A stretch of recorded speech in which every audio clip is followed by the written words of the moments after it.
Well, hello there. It is great to see you, and welcome back to another installment of Modern Wealth Management. I'm your host and moderator, Ryan Ruff. It sure is great to have you with us today, whether that is after the fact on a video or a podcasting platform, or if you are here with us this morning on the Facebook live stream. All the same, great to have you with us for another wealth management related discussion.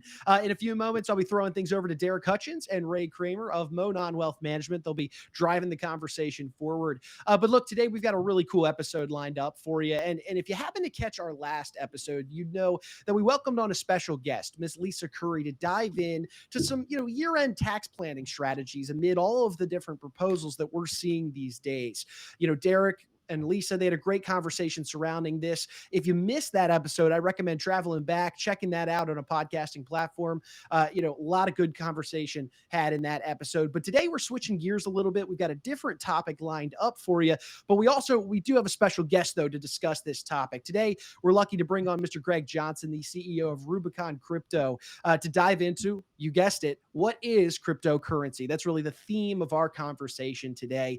We're fortunate to have Greg, obviously Darrick and Ray with us today to jump in and address this question because I think it's safe to say that so many of us, we've heard about crypto. We know maybe what it is, but not necessarily how it works and how it has a role within our wealth plan. So there's a lot to unpack within this conversation. So that being said, I'm going to go ahead and throw things over to Darrick and Ray, that is, and they can get the conversation rolling. Guys, good to see you. Welcome aboard. Have at it. It's all yours. All right. Thanks, Ryan. We're thrilled to be here again. And really, really excited about this topic. Ray, I think you'd agree with me that over the course of the last couple of years, outside of where's the market going, Right. what is cryptocurrency and should I be invested in it is probably one of the main questions that comes our way. Yeah, I mean, it started back in 2017. There was the original kind of run up and frenzy in December of 2017, and it came down and really kind of disappeared for a couple of years from the mainstream. Yeah. And the past year, the conversations, like you said, outside of normal wealth planning and stuff we normally talk about, this is the number one topic. Yeah, I mean, it's interesting how interested people become in cryptocurrency when it doubles in price, right? Right. That time period that you said nobody was interested in it. It was going through a little bit of a lull. Yep. And I think this year it's had a good year, although recently it's had another, I don't know, 20, 30, 40% pullback, which seems to be pretty common for this space. Well, and that is one thing people need to wrap their heads around. If you are considering getting in crypto and making it part of your investment strategy, you've got to be able to endure some pretty big whipsaws back and forth. Yeah. It operates like no other asset class that we normally deal with. So, just to kind of frame this show up, we're going to bring Greg Johnson on here with us. He's from Rubicon Crypto. He is a cryptocurrency expert. And, Ray, you and I, we have invested some of our own personal capital in cryptocurrencies over the last several years. I like to kind of frame it as our R&D budget, right? As we're trying out some different investments before we introduce them to clients. Sometimes they go okay, and sometimes they don't. We never get to a point of showing them to anybody. Right. But, I think one of the things that has made the practice that we've built, Ray, this Monon Wealth Management, I think one of the things that's made it special is the fact that we acknowledge that we're not an expert on every single topic. Right. It's actually kind of it's the genesis for the VFO, the virtual family office. And that is that we attempt to surround our clients with true experts in different fields and then perform a coordinated effort to get great results for our clients. And we've done it. Last time we brought in Lisa Curry from the tax side. We've got other tax professionals as well, but from a legal standpoint, we may bring in some different attorneys. But today, as we're really going to talk and dive into cryptocurrencies, we wanted to introduce to our client base, to our viewers, Greg Johnson from Rubicon Crypto, because he truthfully is a cryptocurrency expert. So Greg, would you mind joining us on here? I'd love to. Good morning Great. and good afternoon, good evening as it applies. Happy holidays and Merry Christmas, everybody. Hey, and by the way, I've attempted to explain cryptocurrency to a lot of people for a long time. And I heard Greg talk a couple weeks ago and on his webinar, and I said, Darrick, we got to book him because he articulated exactly what I'd like to say, but don't have the capacity to do at this point. Well, you're being modest already, fellas, because I think, between the content that I know you have been putting out to your community, it's to be commended. You guys have taken a leadership role in virtually every one of, I think, the important issues that American families should be thinking about with their family planning, their estate planning, whether it's the virtual family office or whistle stop reports. I think you guys are taking tremendous leadership. So enough of the false modesty. You guys have done an amazing job. Oh, thank you. We appreciate that. So let's get into what we're here for today, and that's really talking about cryptocurrency. Sure. Greg, can you kind of frame the conversation by giving us a background as to what is cryptocurrency? Give us a good definition. Yeah, I'll do that. If you don't mind, indulge me for a minute, fellas, because I think it's important to kind of let everybody know that's tuning in that as we're talking here in December, the end of December of 2021, it's been a historic year in the financial services industry in general, but especially so in crypto. And it's important to understand that we're having a conversation because, if anything, 2021 was the year where crypto and digital assets gained legitimacy across the board.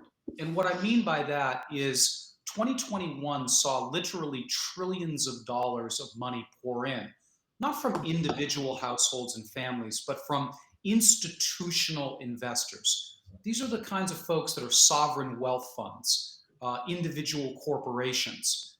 We've seen endowment funds, contribute significant amounts of money into this space. We saw companies such as Visa and MasterCard align their business models to incorporate crypto for the decades to come.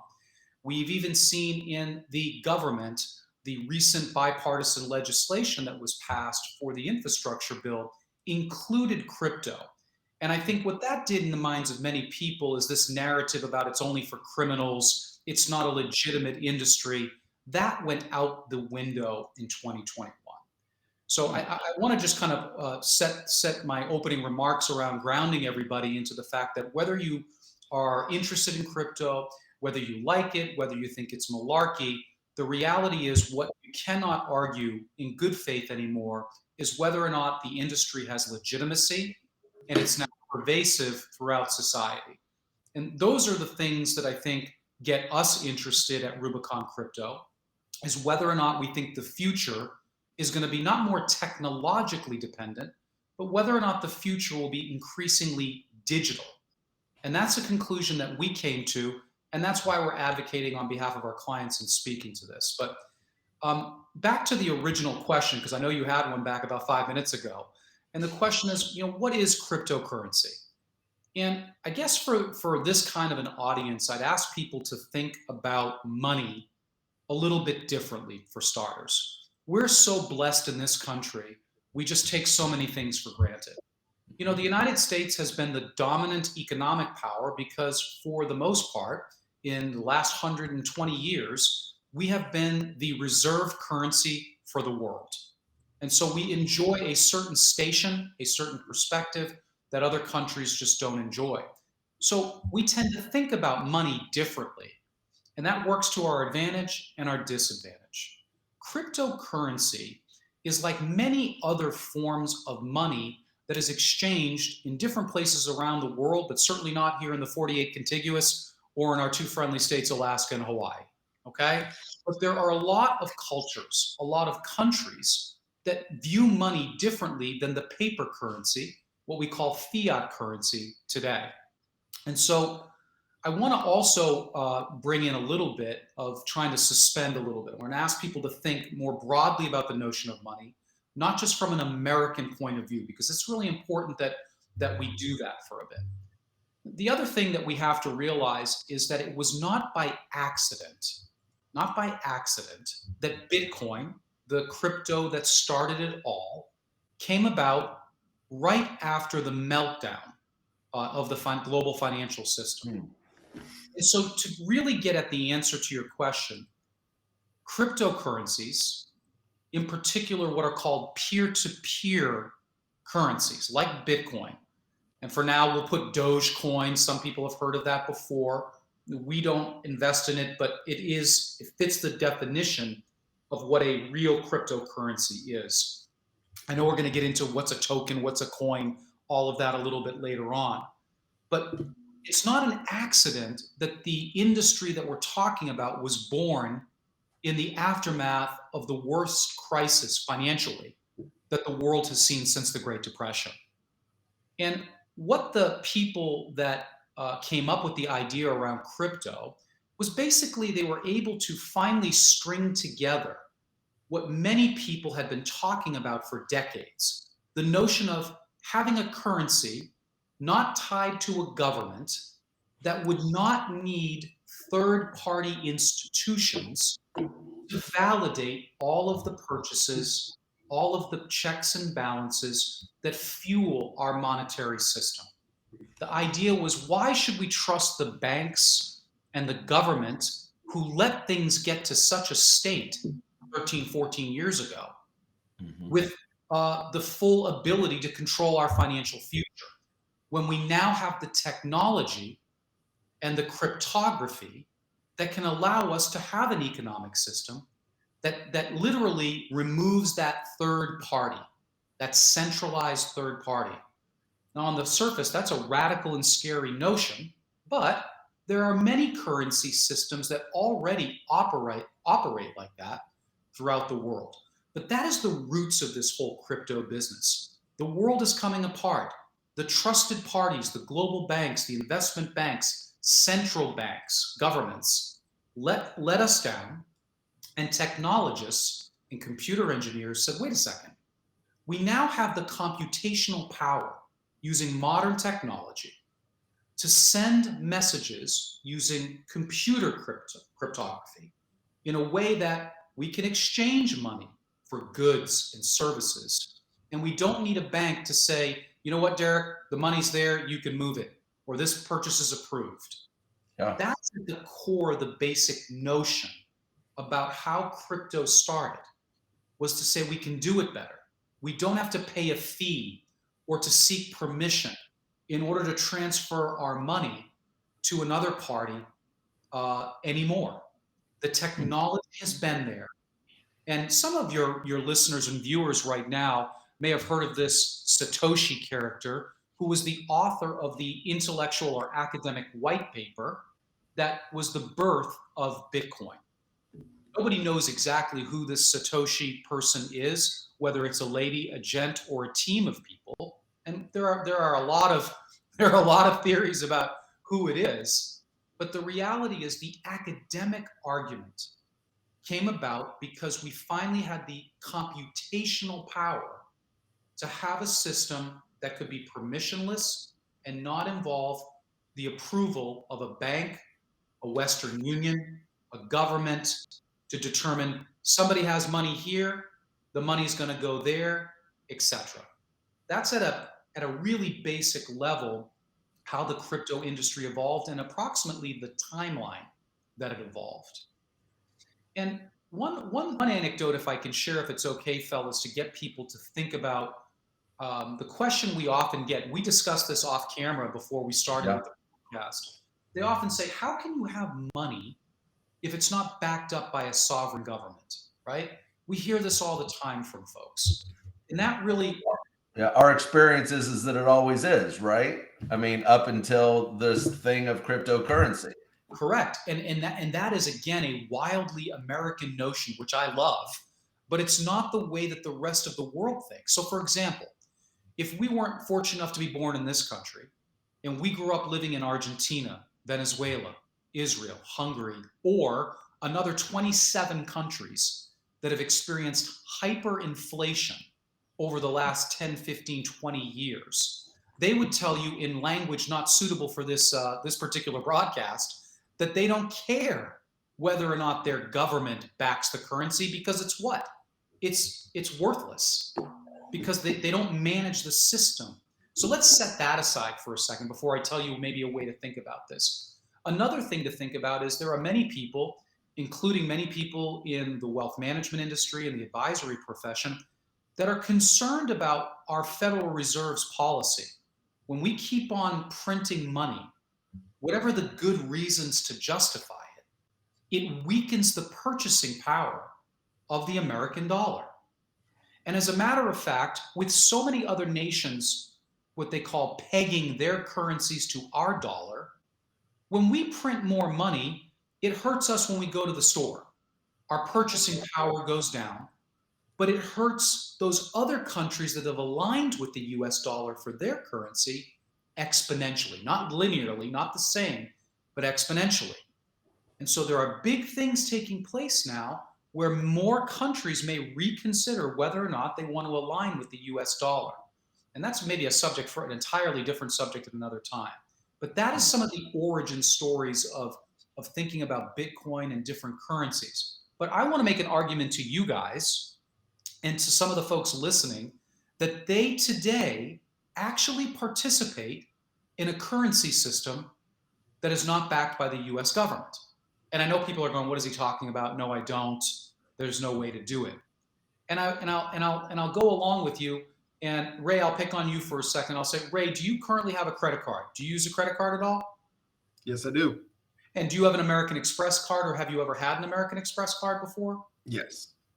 So when you purchase on the American Express card, do you get anything when you make a purchase? What do they give you that most people kind of like? They give you points. As a matter of fact, it was during the 80s that a couple of the titans of American Express, Ken Chenault, who went on to become the CEO of American Express, he gets credit for coming up with the idea for the membership rewards loyalty program. And so people love their points. But if I was going to ask you, where do you keep your points? Are they in the office behind you in the drawer? Do you keep them at home in the safe? Are they in the mattress? Are they in the bank? Are they digital? You don't even know where they are, but they're there when you need them. Yep. That's something to think of. When we think about the American dollar, the euro, or any other currency that is backed by a nation, it has 4 properties to it. It is a store of value, a unit of account, it's a medium of exchange, and to make it all work or not, there's a social contract with the citizenry that say, you know what, we buy into this system, we support it, and that's what makes it work. Well, think about this. Many people, believe it or not, have millions of those membership reward points. And in the last 5 years, with the emergence of Amazon Prime and with PayPal and many other payment programs, more people are using their points for payments than they ever did before. But you can make an argument that loyalty programs like credit card point systems, frequent flyer miles, they have a store of value. They are a unit of account. They are a medium of exchange. And for many people, I'm sure some of you listening, they have a lot of the points, a lot of value that they're using. The social contract is between the company and the customer, saying that they're not going to tarnish with this and it's going to be around. But people buy into it. And they buy into it in a big, big way. Now, what I'm not saying is Bitcoin is like membership reward points. But what I am saying is those in that Bitcoin, the US dollar, membership reward points, to a certain degree, all have those attributes of what defines money. What defines money. Do you know, as a matter of fact, I'm broadcasting live from the good state of Georgia. And here in Georgia, like most other states in the United States, do you know if there are people that don't retain quality advisors like you, that if they don't have an estate plan, that those same membership reward points, that they're subject to probate? Did you know that those points, if there's a divorce, they are divisible? You better believe they're divisible because they're worth a lot. And as a matter of fact, there are thousands of people that have 100 million points or more around the world at the aforementioned card company. So it may seem fantastical to some, but I suppose no more so than, you know, some of the ways that people accumulate and spend money. You can see how it could add up over time. So I'm not sure if that helps or confuses, but I think we use money in different ways than we realize that have nothing to do with our US dollar. And I just wanted to share that as an example that might anchor people a little bit into the idea of we do participate in currency systems that are not backed by the US government. But what I like about that analogy is it allows you to expand your thinking to what this space is with something everybody has. Exactly. Exactly. And the same properties are true in different to different degrees. So Bitcoin, for example, satisfies those properties. It is a unit of account. It is a medium of exchange, albeit not the best one, but it is. Okay. And it does have a store of value to it. And what I think gets many people exciting, we talked off camera about this in the past as well, is what's exciting about Bitcoin and crypto as an industry is we're talking about something that's at its infancy. You could make the argument it's actually prenatal at this point in time. You know, you have 230 million users. That is a drop in the bucket. It's only going to get started. What does that mean to the value? Well, there's compelling arguments that would suggest quite a bit favorably. But that's maybe a primer as to what is cryptocurrency. Think about all the spy movies we like, the Da Vinci Codes of the world. They all involve a secret device that allows you to send messages in secret. Well, we now have computers using code that can do that in a way that is virtually impossible to break. And that is how we've gotten to this next level in the evolution of money. We've gone from bartering to mining, large valuable precious metals and stones, to making coins out of them, to paper money, to the evolution in payments and fintech. And now this is the next evolution that is only possible because of the advancements in technology. So, I love the way that you gave us kind of the history and, the reasoning behind the technology. I absolutely love that. And that's one of the reasons that I asked you on the show, because I think that you frame that better than most in this space. And, when I talk with clients, or even some older advisors, and what they say to me is, I totally buy into the technology. Mm-hmm. And you did a great job there, Greg, of telling us how the technology works, how it can be more useful, how it's advanced, and so on. Most people believe, hey, the technology, there's something there. Yeah. What I don't understand is then, if you invest in cryptocurrencies, it's not like investing in a technology, though, is it? It's not like investing in Apple, or it's not like investing in Oracle. It trades more like a commodity. Yes. Based more. And so, as advisors, one of the tough things I have is, it's really easy for me to explain the technology like you just did. I could just play your video. But then I go to the price chart on Bitcoin, and that thing moves up and down, not independent of the adoption or the technology that's evolving. Can you talk to that a little bit? Because that seems worrisome to me. Well, I think in any emerging, you have to go back to think about whether or not you believe this is a mature sleeve of investment categories, or they are in their infancy. If you buy into the fact that we're at the earliest stages, the volatility that we're seeing is reminiscent of many of the other brands you just mentioned, wisely mentioning before. The spirit of your question also gets to one of the things that's kind of like the toothpaste out of the tube or the genie's out of the bottle, it's too late.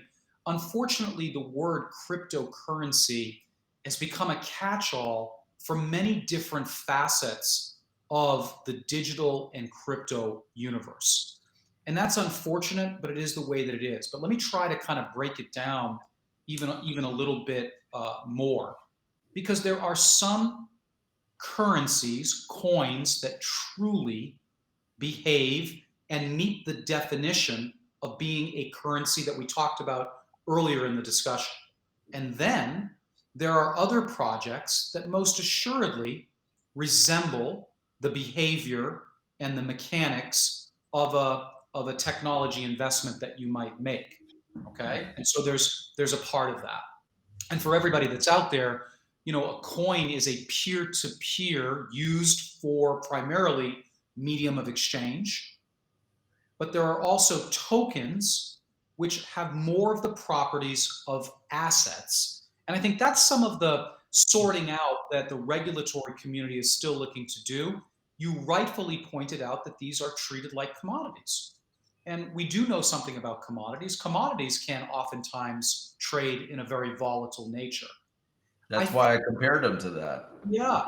And I think that we haven't shut down the commodities industry.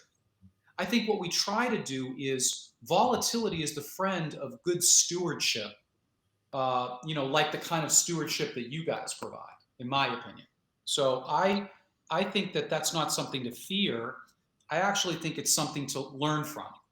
You guys have a quote on your website I think is really cool by one of the longest serving leaders of a nation in the world. And I think the quote goes something like, the lessons of the past should kind of inform us to ensure that there are lasting legacies for generations to be born.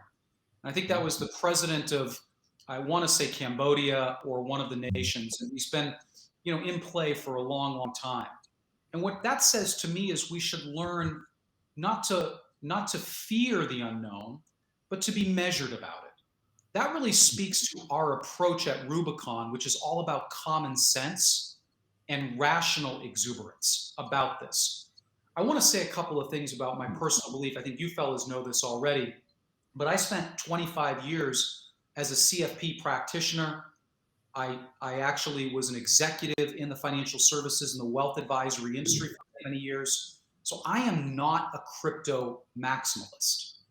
And so we believe that clients should be taking a very modest exposure, but we also believe that these are the future, that these asset classes, these investment opportunities are really some of the most important developments in technology since the immersion of Web 2.0, meaning, the social platforms and everything else, that ability for us to market and to be a part of an ecosystem versus just there being an internet. So I want to be very clear. We really lean towards having a very not maximalist approach. In other words, a maximalist are some of the people out there who've got everything into Bitcoin. We're going to go, Greg, we're going to go into the how and how much here in just a few minutes. Cool. But I want to cover a couple other topics, before we get into that. Sure. One of the things that, through our conversation, and certainly you've hit on it here, you talk about that this cryptocurrency is in its infancy. Mm-hmm. And, I remember the first time somebody introduced me to Bitcoin, they said, it's going to $1,000. I thought, that thing's never going to $1,000. Here we are today. I think it's hovering somewhere. It's bouncing around. I think it's around 50,000. And there's projections of it. I've heard 100,000. I've heard 1 million. Can you make a case for the fact that even though it seems like now Bitcoin's been around for a while, that it is in its infancy? And then tell us, what are the dynamics that would cause it to maybe go to 100,000 or even that million that that we've heard about? What would happen in this world to make that a reality? There's a couple of things. I think you've mapped out the current state incredibly well, Darrick. So again, kudos on that. But a couple of factors. One of the things that both academics and those in the financial community, the analyst community, that are optimistic about Bitcoin all agree on is in the code, in the absolute of Bitcoin, there is a finite amount that can be produced of it. Okay? So there's a finite amount that can be produced. What that means is when there's a scarcity or a finite amount of anything, it tends to serve as a deflationary attribute. Okay? So that's one of the major central factors that those in the community that say it will exceed 100, 500, you've heard the numbers, they're fantastical, and yet are they? Given what we've seen take place in many technologies over time, not just in the crypto world, but I just want to interject an anecdote here because this might resonate. I'm willing to make a bet that in 1997, if you gentlemen recommended to your practice that you've been following this very interesting company that's named after a river in South America, and in 1997 they have an idea and all they want to do is they want to sell books, but they don't want to do it at a bookstore, they want to do it on the line. And at that time, nobody's buying anything online, but you told people to buy into it. My question to you is, would those clients be very happy with you today? The answer is very happy. The question that I would have is that 13 years after you made the recommendation, my willingness is they probably are slightly less happier with you because the investment in, of course, Amazon was flat and actually lost money given inflation. And so you think about the duration. What Amazon did was it got to scale more than anything else. To become the store of everything, they needed scale. This leads into the second piece of the answer to your question. What gives the potential for that valuation to achieve is the adoption rate globally. Right now, we're seeing the adoption at a couple 100 million at the earliest stage of the internet. And so you do the math on that.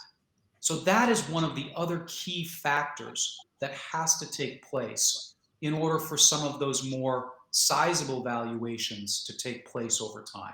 Those are, in fact, the two most important aspects of it. And as a follow-up to that, the fact that there is a finite supply, then you truly do have a supply and demand for it, unlike the dollar, where they can just keep printing more and more. Perfect. Absolutely perfect.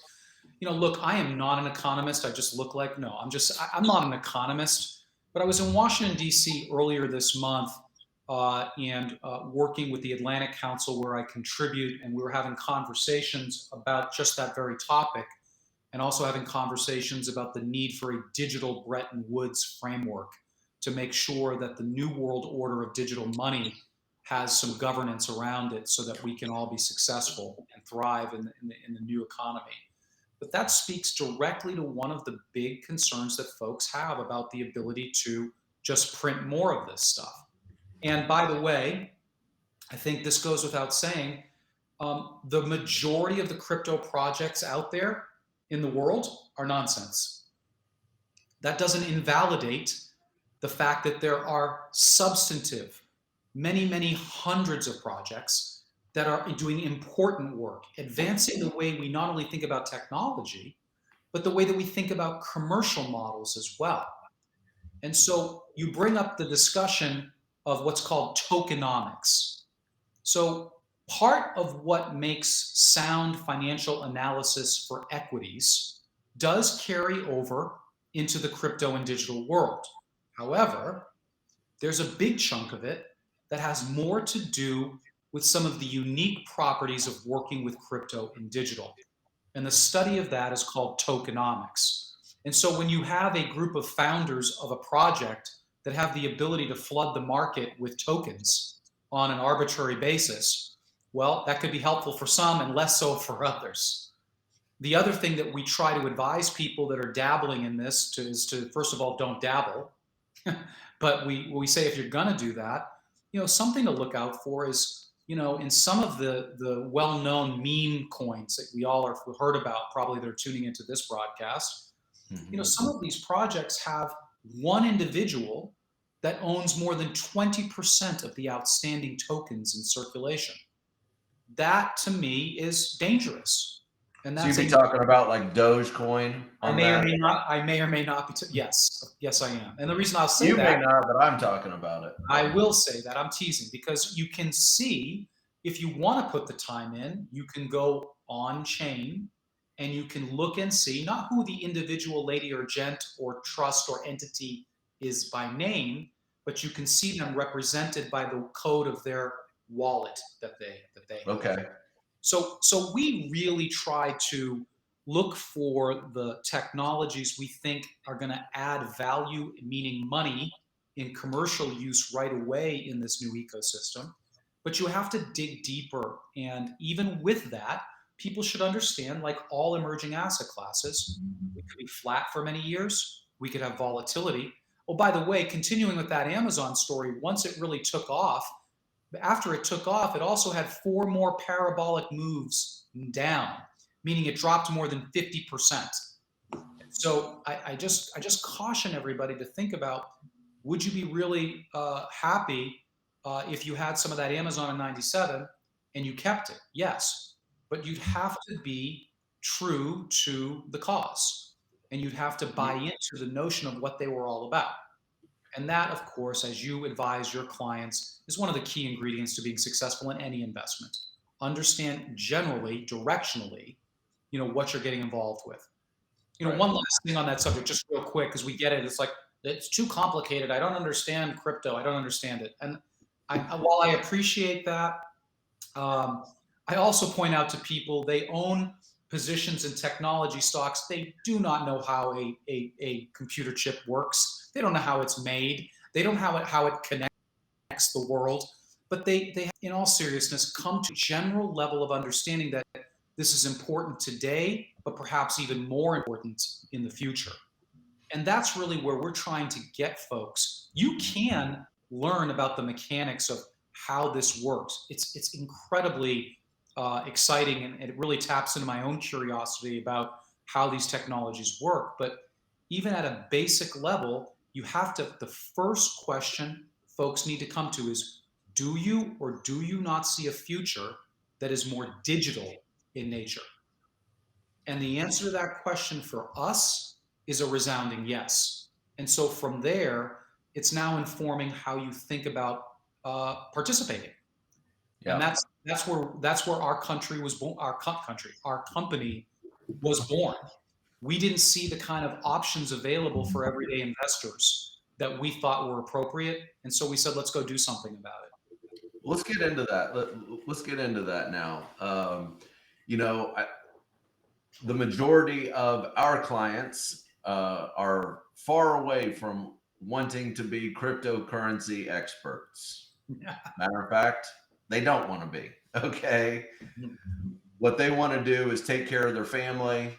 They want to use their assets to do some good in the world, and really just view cryptocurrencies not as a stake in the ground, but as an investment that can help them further some of those causes. Boy, so my question to you is that one, should the retail investor be getting involved in cryptocurrency? I'm talking about the serious investors.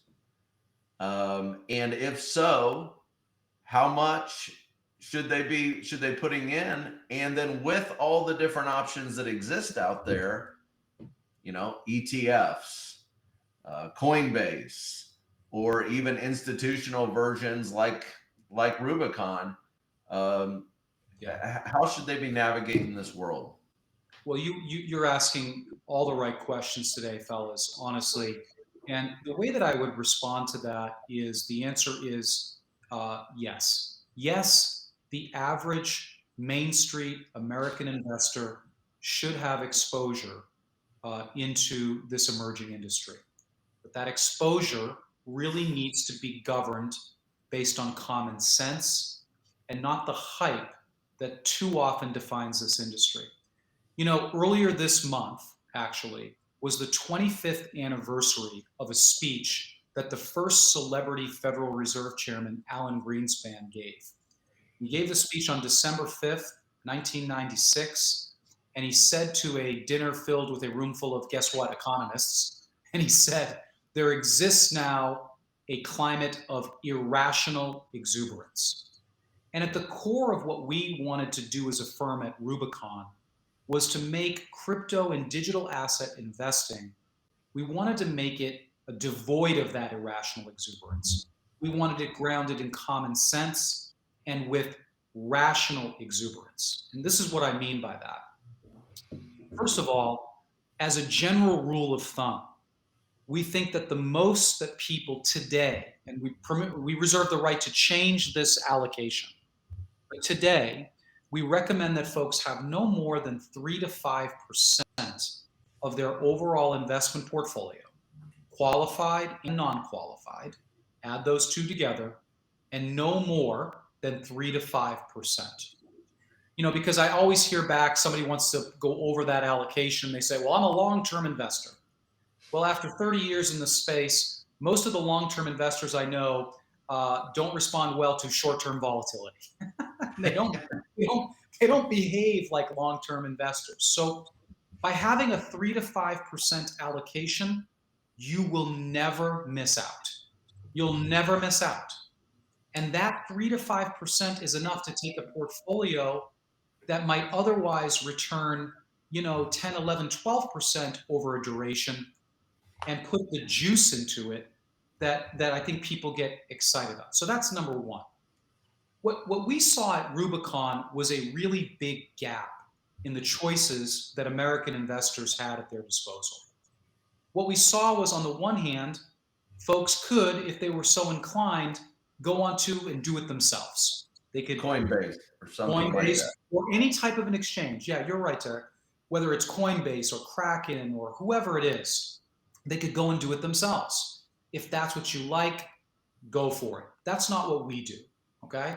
So you have that side of the shelf. And then on the other side of the ledger, there were some of these early investment trust products. Some people have heard of Grayscale Bitcoin Trust. They've heard of Scaramucci's Skybridge products. And in my view, it's better than having zero. But that's what we've used up to this point when somebody has asked for it. Okay. So that was the only choice that folks had. Those are derivative products. I'll leave it to those companies to share or discuss their own performance. But we all know, and so do the clients, I think mostly, that it kind of sort of tracks the behavior of a crypto. They get all the same risk, virtually the same risk threshold, but there isn't the same return capabilities. But let me go back to what I said. Better than zero.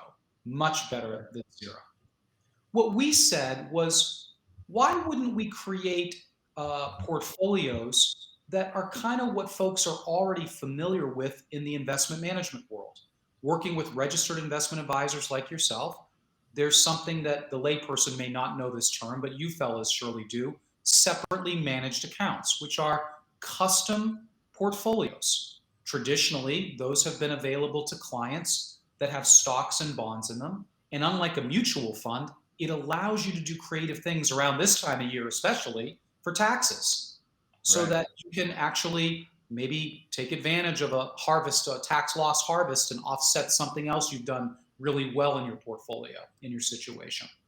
Not only that, these SMA accounts, these separately managed portfolios, allow for people to own actual equities or bonds if that was the case. What we said was, gosh, why couldn't we bring that same approach to asset management, meaning a professional manager looking over it every single day of the week? And I mean 7 days a week, because the market doesn't sleep in crypto. There's no non-trading hours. It's 24/7. What if we could bring professional management? What if we could partner with the only regulated crypto exchange in the United States? And we did. Would that be of interest to customers out there?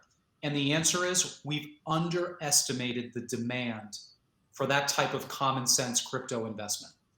So we've essentially created two portfolios at Rubicon that allow people to actually own diversification of crypto portfolios, one of which has pretty much a heavy weight towards the Bitcoin and the Ethereum. Those are the two largest crypto projects that are out there by market capitalization. And we also have another portfolio that is a little bit more of the early stage projects that we think have the potential for that really crazy parabolic return. And we do that partnering with Gemini, which was founded, by the way, for some of your listeners, they may not know the name Gemini, but they may recall the founders. The founders are the Winklevoss twins. And the Winklevoss twins are the ones who sued Zuckerberg because they believe that, and from their perspective, Zuckerberg stole the idea from Facebook, tried to cut them out of it. And that was what that movie that was made about 10 years ago with Justin Timberlake, another Indiana native, if I'm not mistaken. Am I right about that? I think so. You know, those twins will not go away, will they? They won't. And they're on a mission to exceed what Meta is now. We have to call it Meta now, evidently. Yeah. But in any event, what they did, fellas, speaks to our shared appreciation for compliance and regulation and doing things the right way. You know, they formed Gemini, as I said, the only regulated crypto exchange in the United States, in the state of New York.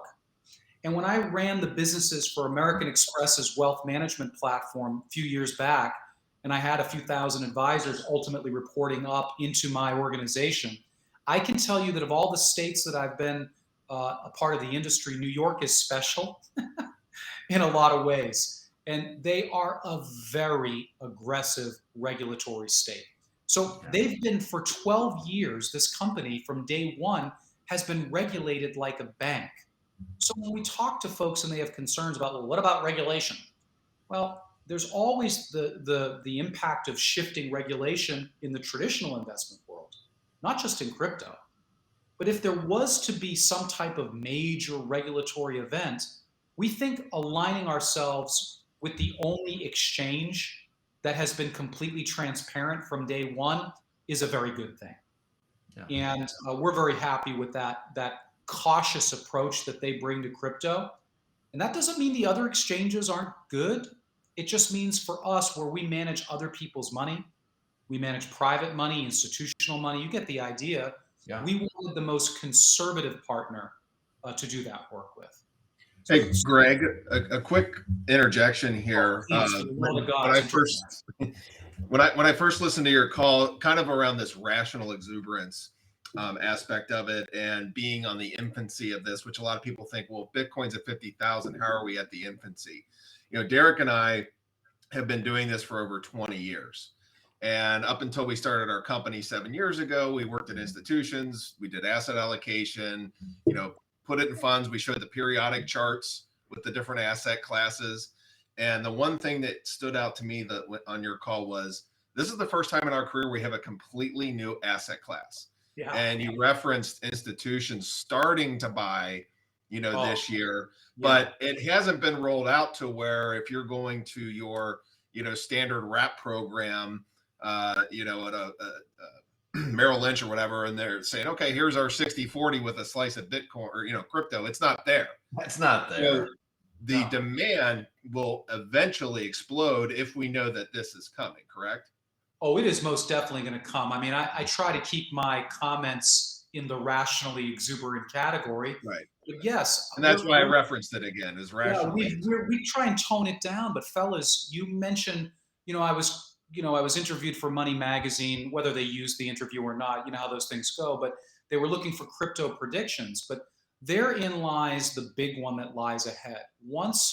And what the institutions have done over the last couple of years is very shrewd strategic planning. So think about this. It's not me, it's not Greg calling this out. I mean, the gentleman is on the record.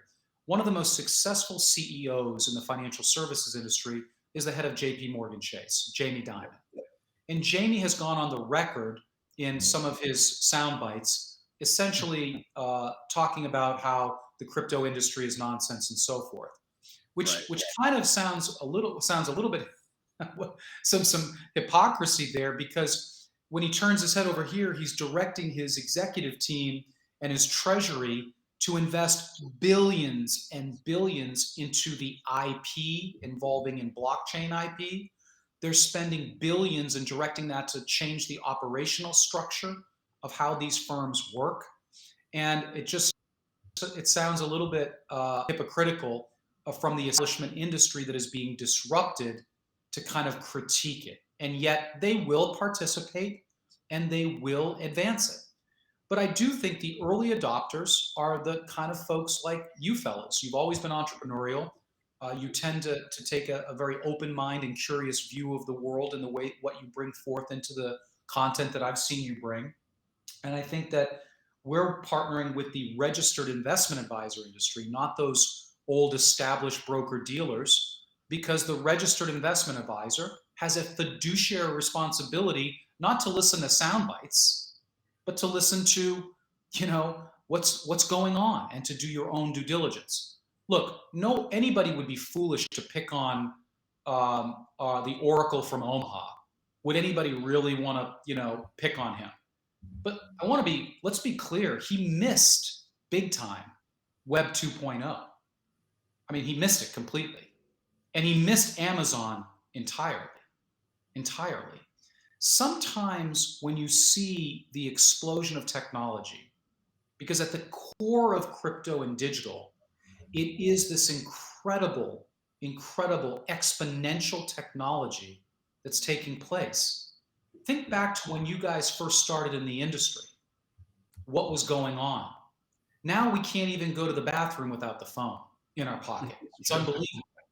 When you think about, we've all lived in a world that has been transformed. Why would we be so close-minded to assume that that's it? Like it's not going to do that again. And so if we think about technology, exponential technology, 30 linear steps is 30 linear steps. 30 exponential steps is the distance to the moon and halfway back, like literally. And so we're at a point where you're seeing exponential technology. I don't think your viewers are interested in a discussion around quantum computing and qubits. If they are, I'm not. So okay, but it's this incredible world that we're living in right now before our eyes. Technologists are literally changing the world. It's an incredible time, and we've already seen it. I just want to ground everybody. 20 years ago in the industry, you did not have the tools to service your clients the way that you do now, to communicate with them, to give them advice and counsel, to support them. Everything has been radically changed. It's not going to stop. It's not flat, everybody. And these are the kinds of things that we need to think about. that's awesome. So, what I hear is that for the clients that are interested in cryptocurrencies, let's not get ridiculous about it. A 3 to 5% allocation is appropriate. That's right. It's going to be a bumpy ride, and yet there's more tools available today to invest in a rational way than what there have been in the past. That's correct. And again, we are very adamant about that. If you want to do this yourself, it's a lot of fun, but you're going to have to put your time in and really pay attention. If that's not you, then that's what we're doing. We think there's a lot of smart people out there. We have a Mike Grizzard, who's our chief investment officer. This guy is an academic giant, Rhodes Scholar, summa cum laude, Georgia Tech slacker. I'm joking. All he did was, be a decorated varsity athlete. Then he wrote dozens of patents individually and collectively with teams in the tech industry. And then he managed hundreds of millions of dollars in the wealth management industry. We're very proud of the proprietary IP that we have at Rubicon. But I think what's most important early is for investors to know that you just need to be engaged, and you don't have to put that much in order to participate in the future of where money and where digital is heading. And that's something it's so important. Professional management, appropriate diversification, and then having the ability for those out there that are in need of tax harvesting, the capabilities that we provide are there, and that we ground our own value proposition by aligning with the most regulated crypto exchange, frankly, in the world. And we think that's the appropriate combination for folks. Great. Well, Greg, we sure do appreciate you coming on and giving us a view of this landscape, this cryptocurrency universe. I love the fact that you come to it not only understanding the crypto world, but also understanding wealth management and asset allocation, because that's actually what you've done most of your life. So true. So you've been in our world a lot longer than you've been in this crypto world, as everybody's, this is pretty new. Really do appreciate your words today, your thoughts, and just thank you for your time. Likewise, fellas, I admire the work that you're leading on behalf of your clients. You are embodying what it means to be a fiduciary. And let's just say that I don't believe that that's universal in our industry. So congratulations and continued success. Merry Christmas to everybody and happy holidays. Thank you. Ryan, why don't you close this up, buddy? Alrighty, fellas. Hey, really nice job. Appreciate you guys and your time being able to be with our audience today, answer some of these questions as to what really is cryptocurrency. So appreciate you guys. And hey, look, we want to take one final moment, as always, to thank you, of course, our audience, for jumping on board with us here on the show today. And do me a favor. If you like what you saw, you benefited from the conversation today, do us a favor and like the show, comment on it, subscribe on whichever platform you're checking us out on. And then, of course, share this information with friends, family, business owners, anybody that you would feel that could benefit from some of these conversations, because I've said it before and I'll continue to say it again. They're meant for you. These are modern wealth management strategies that we're bringing to you with each episode. We've got some great guests, great topics dialed up for future episodes, and we would hate to have you miss out on any of those. So for Greg Johnson, for Darrick Hutchins, for Ray Kramer, I'm Ryan Ruff. We're saying so long. We thank you guys so much for joining us. Have a great day, and we appreciate you. We'll see you on the next one of Modern Wealth Management.